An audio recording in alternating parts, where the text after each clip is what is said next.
Ngayon, dahil nga hindi nila kayang suhulan si Sentry, hindi nila kayang ipapatay, hindi nila kayang gawan ng tinatawag na tanim ebidensya, mga kababayan, may ginawa silang huling hakbang. Ano yung huling hakbang, GP, mga kababayan? Kahapon, nagpa-press con itong si DOJ, si Ombudsman Boying Rimulya, mga kababayan. At binanggit nito, nung siya daw po ay nasa DOJ. Siya na yung nakaupo Siya na yung nakaupo. Pero meron daw isang mga kababayan ni staff ng DOJ na kung saan po ipinasa yung doon ibinigay yung final na kaso ni Trillanes laban kay Bongo, kay Digong Duterte at dun sa tatay at kapatid ni Bongo. Subalit mga kababayan, pinastrack. Hindi na pinadaan kay Boying Rimulya. Okay? Ang ginawa, doon pinasa sa ombudsman. Pinasa sa ombudsman, alam nyo naman sa ombudsman, kaalyado. At pagkaalyado, anong gagawin mga kababayan? Inupuan. Oh, pinasura. Eh, syempre nga naman, mga kababayan, mga ka-GP Natics, walang mangyayari doon. Ito, tingnan nyo pa. Mga kababayan, ang super-duper desperado nitong si Bongo.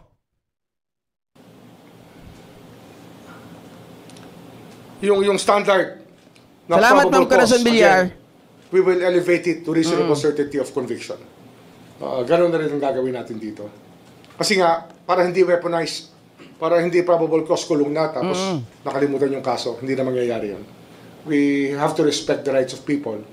So, try them faster and acquit them or convict them faster. So, they serve their time properly. So, yun. I think that I saw in my feed, in Google feed, that Senator Trillanes went here this morning to file cases. We will grabe naman yan, Ma'am Leticia Fernando. Salamat po, salamat sa pag-share ng blessing. Thank you. Alam nyo, hindi talaga namin sineselebrate yung aming anniversary eh. Kamatayan din kasi ng nanay niya. Sinabay ng anniversary namin. Loko-loko eh. Kaya hindi namin sineselebrate. Pero mga kababayan, happy lang kami. Ganun lang talaga ang buhay eh. I will ask for a summary of the cases tomorrow morning from the staff. At we had to take care of other business today. Institutional arrangements have to happen for this office to run faster and more efficiently. Yun nga, hindi pa, ano ba to eh? Age of handwritten and then typewritten, parang ganun pa rin dito kung tutuusin eh. Hindi pa digitized ang Office of the Ombudsman. We will digitize it in a very organized manner. Nagtataka ako bakit hindi naging digitize ang Office of the Ombudsman nung panahon ng mga Duterte. Eh, dami-daming pera nun ah. Ayaw nila mga kababayan na ma-digitize. Gusto nila yung mano-mano. So, if you have other questions, then I am willing to accede. Sir, kailan po magiging effective ito pong bago po nating mga ito na. on PI? On PI, we are devising it as we speak. And hopefully by Thursday, we can have it done. Actually, hindi naman new rules to. Pag sinabi mong new rules is way beyond what is happening now. We can already conduct PI under the old rules while we change the rules. And once we change the rules, it has to be published so that we will not be violating rights of people. But we're just telling you that there are things that have to change here. And we know what things ail so far the office so that it can be more efficient and more respondent para naman nasasagot natin yung hinaing ng taong bayan. Correct. Kasi ang opisinang ito ay ginawa ng mga bumalangkas ng ating saligang batas upang mabigyan ng proteksyon ang tao. Tama. Sa Ardayan, ayaw i-digitize para no digital footprint. At saka mas kumbaga kasi pag digitize mga kababayan, mas madaling mahanap, 'di ba? Pero pag hindi naman, siyempre mas madali rin na itong ibasura, ilagay tawag dito mga kababayan, yung inaano siya, yung binabasura. Alam niyo yung, ano ba yun mama, yung tawag dito? Yung nilalagay sa machine tapos nagpipiraso-piraso siya. Nakalimutan ko na yung tawag doon. Mga kababayan.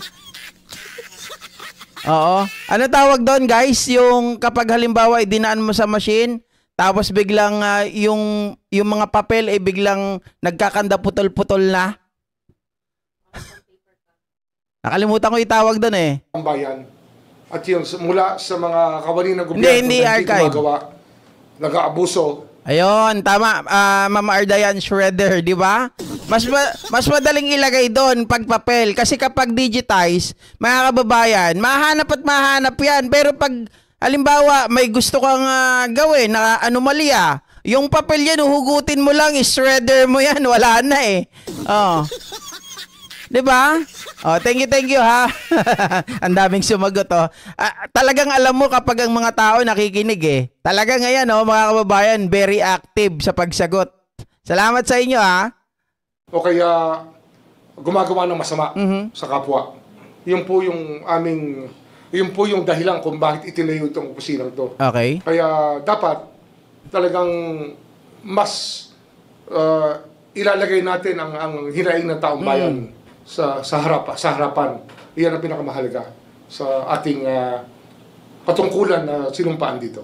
So sir, hindi pa sasakupin ng mga, kumbaga yung amended, paano ba sir ang term natin, revised PI rules, ito pong final po kanina ni Senator Trillanes? Ito na. Baka hindi pa. Kasi yan, dapat yan, tamang panahon yan. At meron na naman tayong rules dito na hindi naman natin i-violate na standing. But once we change the rules, dapat yan, may notice ang lahat ng tao. Kasi nga, ang karapatan natin na malaman ang ating ang batas ng umiiral pag tayo po niligay sa harap ng hustisya. Sir, balikan ko lang po itong final na ito. Ito daw po ay original yung final na niya sa DOJ noon. Pero pinadala daw po dito. Hindi, ano yan? Final yan, nung hinanap ko yung file, nung ako naka-receive ng word na nag-file siya ng kaso, nung hinanap ko, wala na sa DOJ. Hindi pinadaan sa aking opisina. Wow! Fast track! Mayroon palang ganon mga ka-GP Natics, no? Ibang klase talaga yung mga Duterte allies. Iba talagang klase itong mga Duterte na to. Napakarami, napakalawak po talaga ng kanilang network.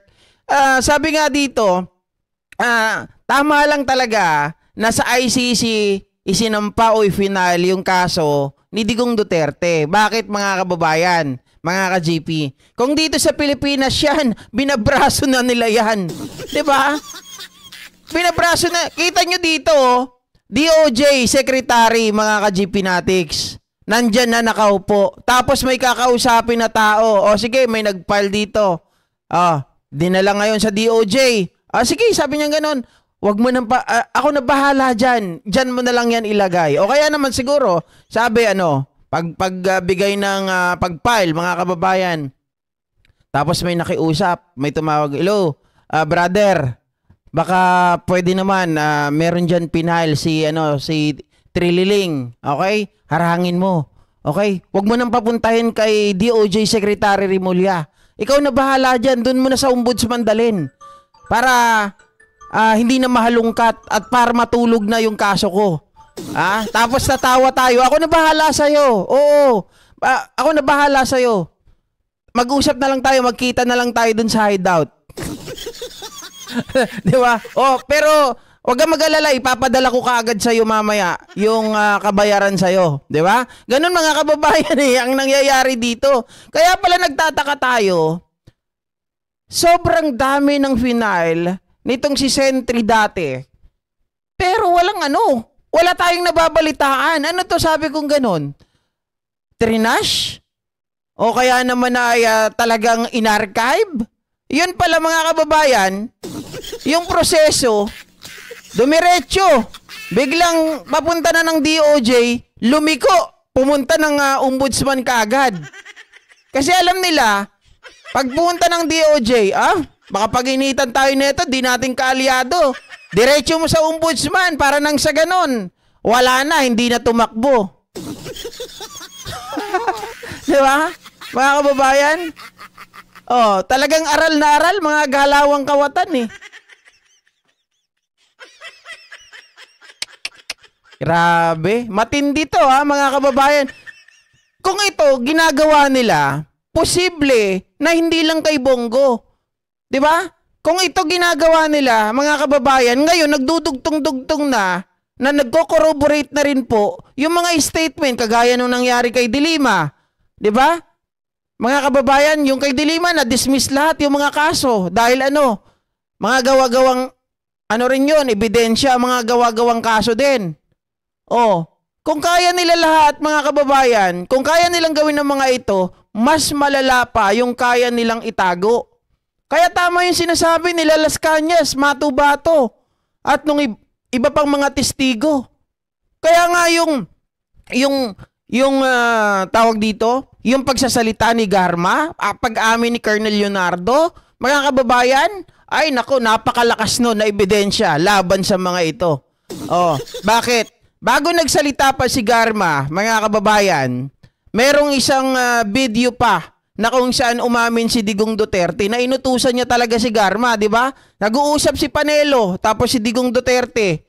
Tapos sinabi nito na inutusan niya talaga si Garma na maghanap ng Iglesia ni Cristo. Kaya nga nung nasa HOR na, nagtataka ako biglang dininay bigla ni Digong. Mas talagang magaling magsinungaling, magaling magtahi-tahi at magaling po talaga na mag-imbento ng ebidensya. Itong isang dahilan kung bakit nagkalabuan na kami ng proseso. Wait lang. Ito nga mga kababayan, sabi ni Corazon Villar, sa GP baka may tao din po sa DPWH na sanhi ng sunog para mawala ang mga ebidensya.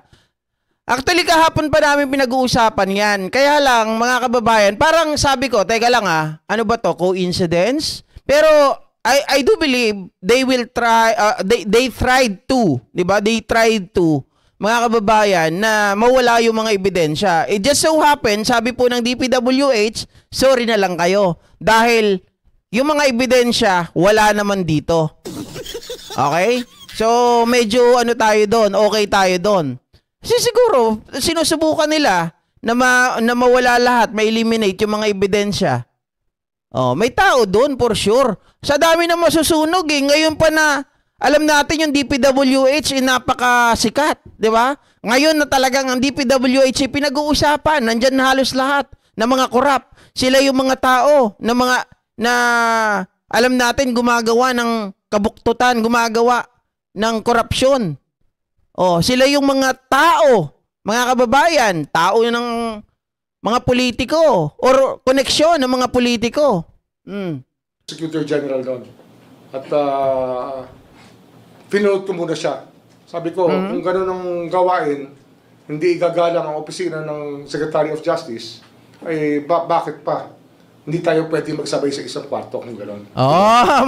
Ayun, ang pangalan ng tao na yon ay mga kababayan, si Benedicto Malcontento, na hindi nakokontento sa kanyang sahod. Kayo ba naniniwala kayo? Kasi may nagtatanong Kayo ba mga kababayan naniniwala kayo na itong papel ni Sentry sa pag-file ng kaso against Bongo at diniretso doon sa ombudsman, hindi nakatanggap ng pera? Diba? Imposible mga kababayan. Imposible. Nasisirain mo yung pangalan mo. Sisirain mo yung pangalan mo para lang i-bypass mo yung boss mo, idiretso mo yung papeles, yung pinail na kaso laban kay Bongo doon sa ombudsman. Imposible na walang ganyan yun na involved, mga kababayan. Kasi alam mo, kapag nahuli ka, kasi ganito yan, mga kababayan, papayag ka ba? Diba? Papayag ka ba? Bilang isang tao, be practical. Diba? Practical analysis na lang din ang gamitin natin. Papayag ka ba na yung bayad sa'yo ay wala or maliit kumpara doon sa sinasahod mo. Mga kababayan, sa 1 taon or 2 taon or 3 taon, syempre, hindi ka papayag. Kasi mahuhuli at mahuhuli ka eh. Kaya ngayon, for sure, ang bayad sa'yo ay sapat, mga kababayan, na kahit ma-floating ka, kahit mawalan ka ng trabaho, sapat para kayo ay hindi nyo indahin yung hirap sa loob ng 10 taon, 20 taon, or 30 taon. Talagang big value ang pinag-uusapan dito. Big value yan.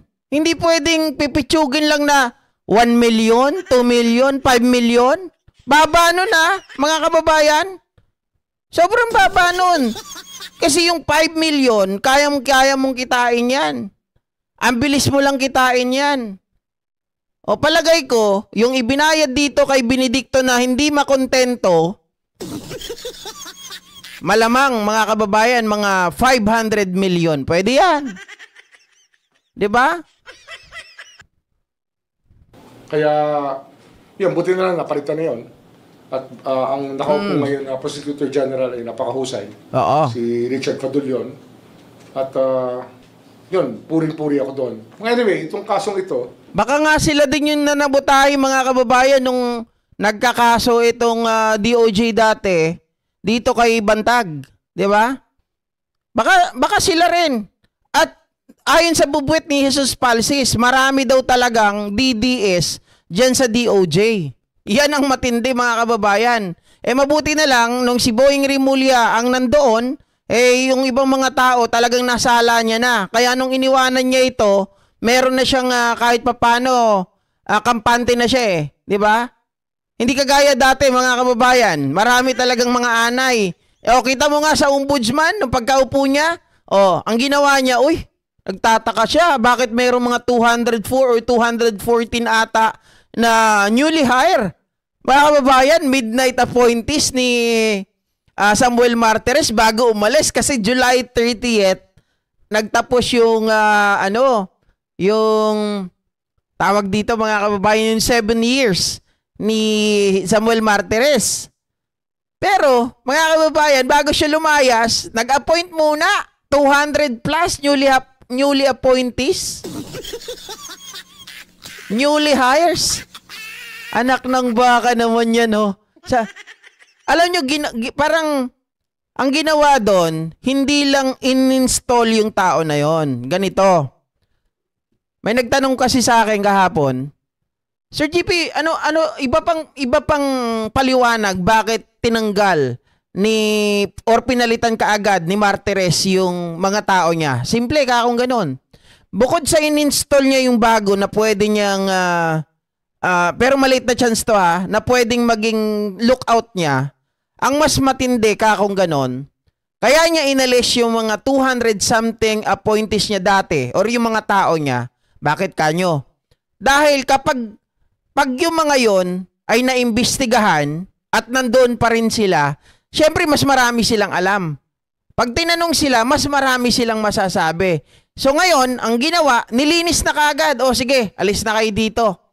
Okay? Dahil hindi na ako ang boss ninyo, baka mamaya, pag kinuha kayong testigo, magsalita kayo kaagad. Mas madali na makakuha ng ebidensya. Dahil maalam na yung mga yun Alam na nila yung paikot-ikot. Alam na nila, kabisado na nila yung galawan sa ombudsman kung ano yung ginagawa. Kasi may usap-usapan May usap-usapan na may mga talaga under the table.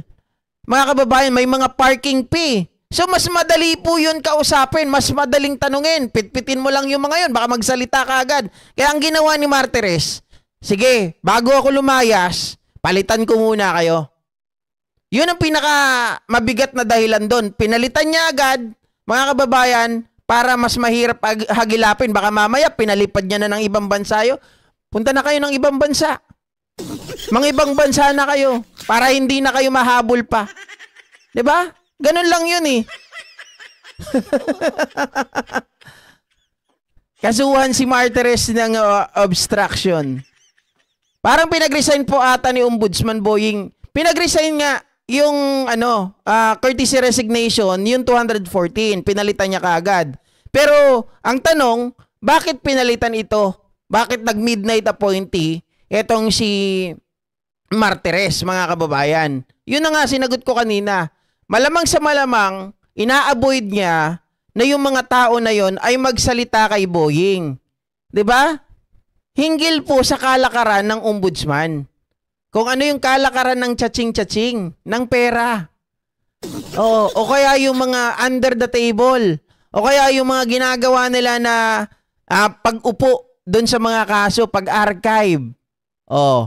Kasi sabi ni Boying, sa ombudsman, pagsasayang ng pera yung ginagawa nila na yung mga ipinail na kaso, inuupuan lang, hindi inaasikaso. Oo nga naman mga kababayan. Ang laki ng budget ng ombudsman, tapos wala naman kaso. Wala namang mga tao nakakasuhan, walang mga opisyal na nakakasuhan. Kaya sabi ni Boying, baguhin natin ang sistema. Pag-aaralan pa. Hindi nga ako nagkaroon ng pagkakataong makita ang mga papel na to noong panahon na yon. Isang taon na yun Mga isang taon na yata. 1 year na ba yan? 1 year na. Tama, isang taon na yun. At hindi namin nakita yun So ngayon, pag-aaralan ko. At pag-aaralan namin, dadaan niya sa evaluation, fact-finding. Correct, Mark Andrew. Preliminary investigation, kung kakailanganin. Siyempre, evaluation ang critical. Sir, would you know, ano yung nangyari talaga naman dito sa ombudsman dun sa ipinadalang reklamo from the DOJ? Malalaman ko bukas. Kasi hahanapin din namin kung saan napunta yun dito. Ayun ang magandang tanong. Yan ang magandang tanong. Anong nangyari doon sa ipinail na kaso noon sa ombudsman na hindi dumaan sa'yo? Malalaman natin, hahanapin din kasi namin. Pag hindi nila nahanap yon, isa lang ibig sabihin, mga kababayan, is reneder na yon. O kaya ginank na yon sa basurahan. Di ba? Ang kapalit nun, milyones. Sabi ni Ma'am Corazon Villar, siguro nga po para watak-watak. Walang watak-watak. Makita ang mga tao ni Martires, mahirapan magtanong. Opo, mga kababayan, para walang kakanta.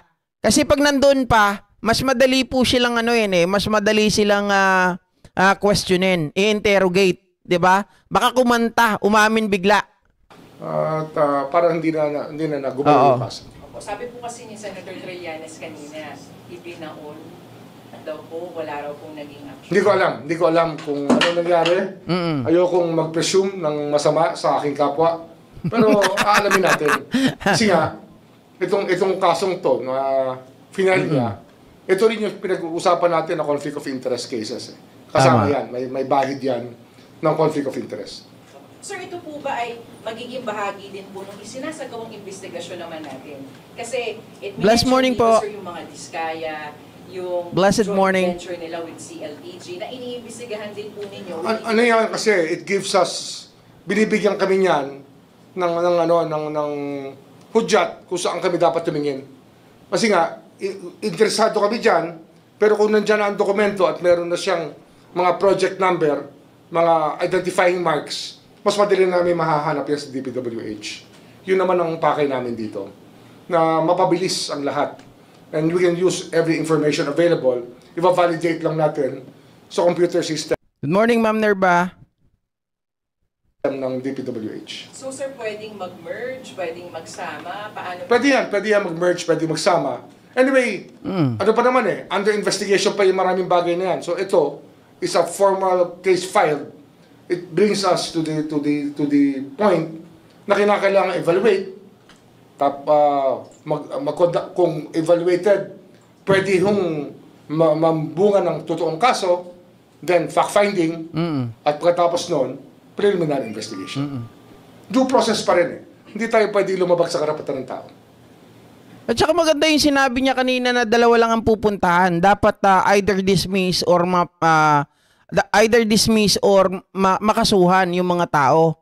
Mga kababayan, wala na sana yung napupunta na lang doon sa sana isolated cases lang yung mga napupunta doon sa archive, 'di ba? Unlike nung ginagawa ni Martires, halos lahat ata archive or shredder eh.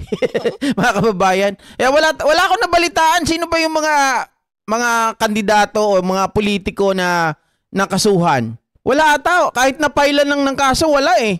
Mga kababayan. Diyos ko. Sir, pa-clarify lang yung 600 Bagong chupet ba?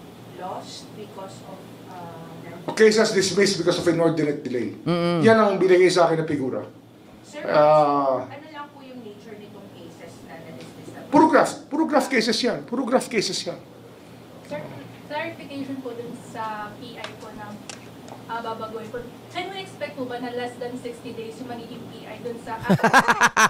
Teka lang. Sabi ni Ma'am Nerva, wow, nakakabasa po kayo ng Japanese name. Galing naman ni Sir. Hindi ako nakakabasa niyan. Mga kababayan, habang nakikinig ako, nagtatype ako dito, tapos ginugoogle ko. Akala nyo lang nakikinig ako dito, di nyo kasi nakikita yung kamay ko. Pero ginugoogle ko po. Tinatranslate ko. aning na flood control. Dressed for the holidays. Ayan na, nagpatalastas na tuloy. Posible. Kasi nga, ano na yan eh. Pagka-present yan, pag nag-umpisa ang PI, patatawag na nila eh. Mag-i-issue na sa PINA para mag-file ng counter affidavit based on the statements contained doon sa complaint. At mula doon ay pwede na i-join ng issues eh. Bali sir yung target... Kasi ano yan, ghost projects yan. Oo. Bali sir yung target na by November makapagkaso sa Sandigan Bayan. Yun pa rin po in-expect natin. By November po. Yes, by November. Didiktikin natin yan na lalong madaling panahon ay magkakaso na tayo na umaandar sa Sandigan Bayan o kaya sa RTC kung sino man ang mayroong jurisdiction dito. Tama. You mentioned na dati medyo tumatagal yung investigasyon, umabot ng taon, and now 60 days deadline yung PI. How can we assure the public na magiging accurate investigation kahit mabilis? Araw-araw nandito kami. Araw-araw matatanong nyo naman kami. Tama. Ibig sabihin, mga kababayan, simple lang yun. If they set a certain time, mga kababayan, to deliver, ibig sabihin tinatrabaho nila yon. hindi kagaya nung iba talaga, mga kababayan. Wala. Talagang banjing lang yan. Kaya nga dapat ombudsman. Ang una mong imbestigahan si Ombudsman Martires. Ano kaya yung pinagagawa niya, 'di ba? Ano kaya ang yung salin niya? Baka naman biglang lumobo ka, uupo. Oh. Ano nangyayari, di ba? At meron nga tayong yung aging, yun ang ating pinangangalagaan ngayon. Na alam natin kung gaano katagal na yung kaso at saan siya nagkakaroon ng balakid ba't tumatagal. Oo. Pero yan, talagang dapat talaga ang interes ng taong bayan, mapabilis talaga ang kaso at magbayad ng dapat magbayad. Pero for sure tayo, malalaman nyo kung bakit tumatagal talaga yung mga kaso at bakit walang napupuntahan. Di ba? Madali lang mga kababayan madaling i-assume talaga yun eh. Oh, alam niyo magkaiba ng ginagawa itong si Ombudsman Boying kumpara kay Martires. Hindi dahil sa dinudurog natin ang mga DDS, mga kababayan. Nakita nyo naman kahit mahanapin natin ang hanapin, wala talaga sila nakasuhan Meron siguro mabababa, 'di ba? Yung maliliit na tao. Oh, ayan mga ka-GP Natics dito ko natatapusin pero magkita-kita tayo ulit mamayang alauna. Second live tayo kasi meron lang akong aasikasuhin kaya hindi ko matuloy. Meron pa tayong 3 topic na pag-uusapan at dadagdagan pa natin mamaya yan kung madagdagan ko kung kaya pa ng oras. Okay? Pasensya na kayo at talagang meron lang akong dapat asikasuhin na dapat unahin at least kahit pa paano mga kababayan nasulitan ko naman yung kulang ko, yung utang ko kagabi. Okay? Thank you so much at kita-kita tayo mamaya mga ka-GP Natics. Thank you. Bye-bye. Ingat.